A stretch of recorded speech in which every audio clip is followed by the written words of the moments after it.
Welcome to the Muse. Today I'm talking about a tricky little mind trap that directly impacts our experience of our lives, the meaning we have, our peace, our relationships, our joy or lack thereof. And I'm using a pretty big and divisive example, but this is something I think about a lot. It came from actually a podcast pitch that I got from a potential guest, and that happens quite often. And this one, though, was an excellent match. But the last sentence of a Substack article of his that I read crossed an energetic line that I don't knowingly invite on my show. The article was on the war, which is a different topic than we discuss on our show. And quite frankly, it was stunning. It was the kind of writing that arrests you in the first sentence and holds you hostage. It was a relentless mirror to my white free world privilege, to my luxury of looking away. And honestly, the privilege of others, no different than me, but whose complacency of choice is what I call mainlining media and binge bitching in echo chambers. The point is, the author's point was well taken.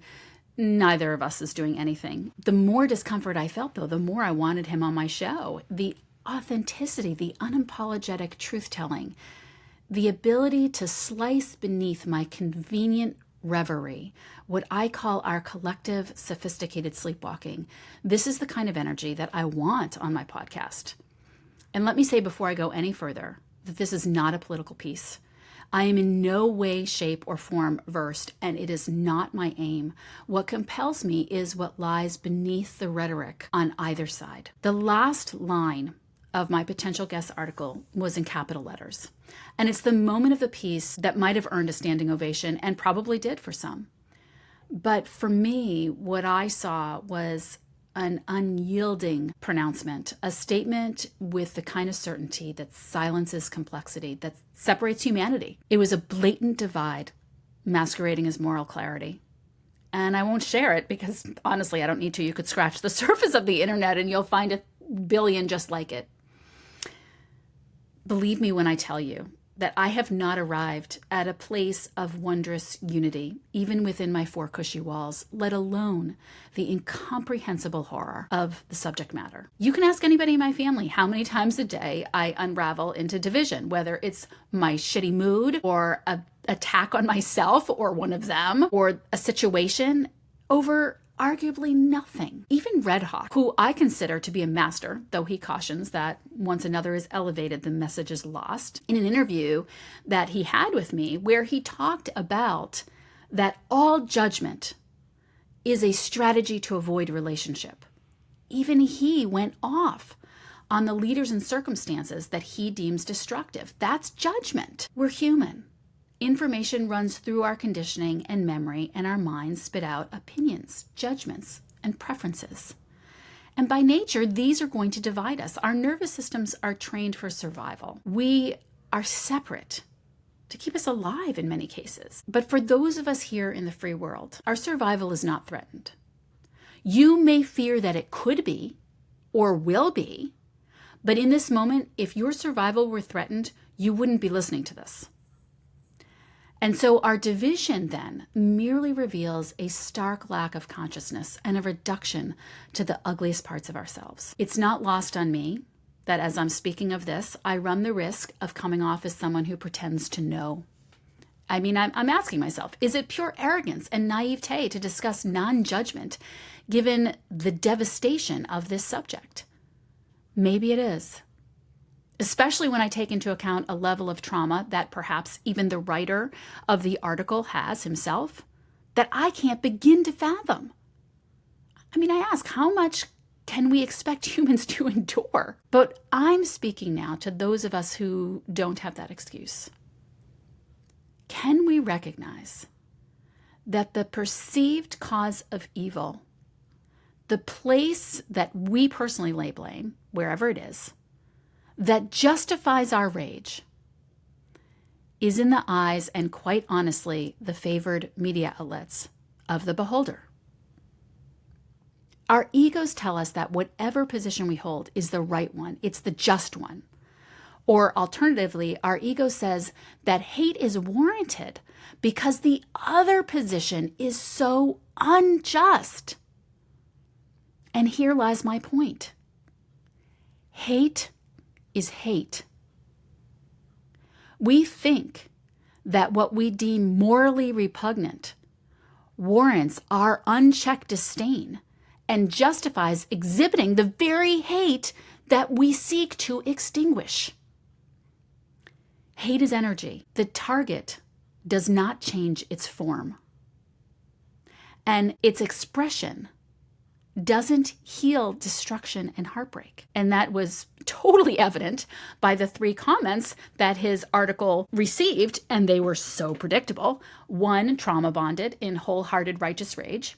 Another spewed equal hate back at the writer and the population that he defended. And finally, there was a comment from the impenetrably numb, the person that the writer probably had been trying to mobilize. Interesting. Hate manufactures more of itself. This is the tough one, but morality is not conscience. Morality divides. It has rules. It has right and wrong, better than and worse than. And I know that many of us believe that that's okay, that's good, that we should have that. But morality, right and wrong, is driven by the mind. And my understanding is that conscience is oneness, wholeness, that conscience is love, which cannot be divided. And our conscience is now routinely overridden by our nervous systems and the ego-driven, habit-forming memory banks that are our minds. I'm not talking about other people again, not those people's minds. I'm talking about mine, yours, all of ours. This doesn't mean that we pretend to exist on berries and fairy dust when we're impoverished or being abused. It doesn't mean we become the Gestapo's doormats or that we don't act in the face of injustice. Conscience is not passive.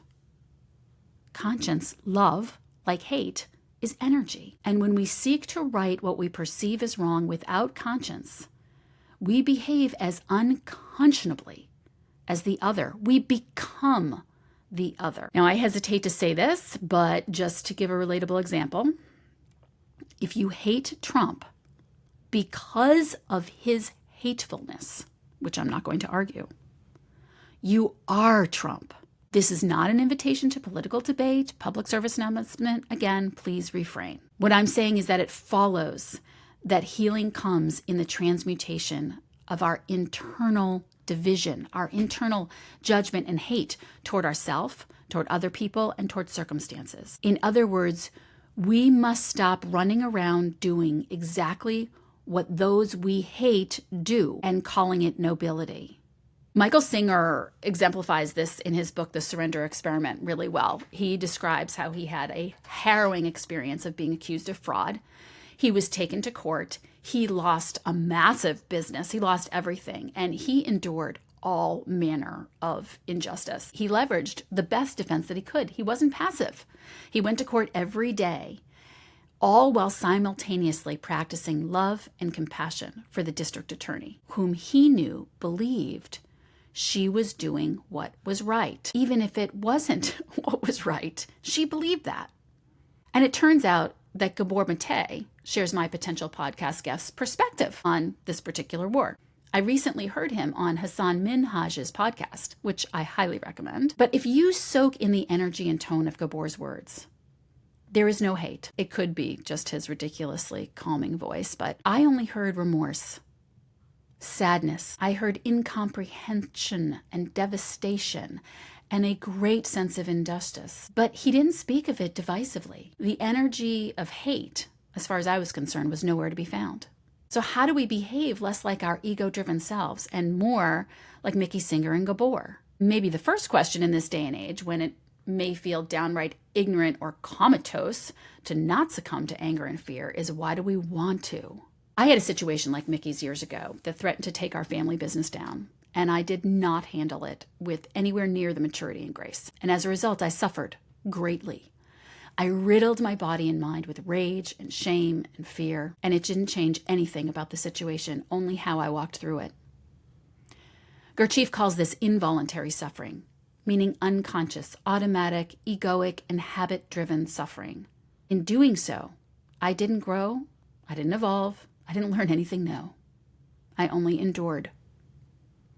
Voluntary suffering is the kind that Gabor and Mickey model for us. It's not about acting all happy, happy, joy, joy in the midst of pain. It's the opposite. It's with conscious awareness of our inner and outer worlds. It's with presence in the real world reality and what that reality invokes in us. Rather than suffering rage, righteousness, guilt, shame, or fear, we suffer with sorrow and remorse. We suffer our utter helplessness.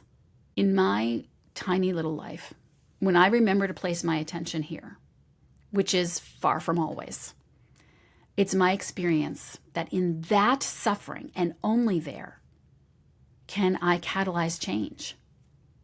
I'm not directed in those moments by thoughts or my emotions or a voice in my head telling me what to do. It's a deeper knowing that has me either do or not do, without judgment.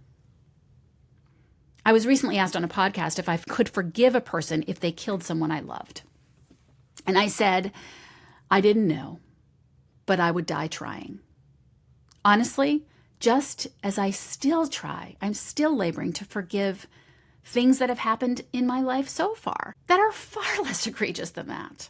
Why would I die trying? Not because I'm altruistic, far from it, but because it's my experience of my life that I seek to affect. I get one life. I want it to be a good experience. And it also happens to be my belief that this act would be my individual contribution toward healing the collective. So whether I have to forgive myself or others, there's one phrase that comes to mind often. God forgive us. We know not what we do. I hope you enjoyed this Monday Muse. And in humanity, I wish you a day of complete and utter, at least inner peace.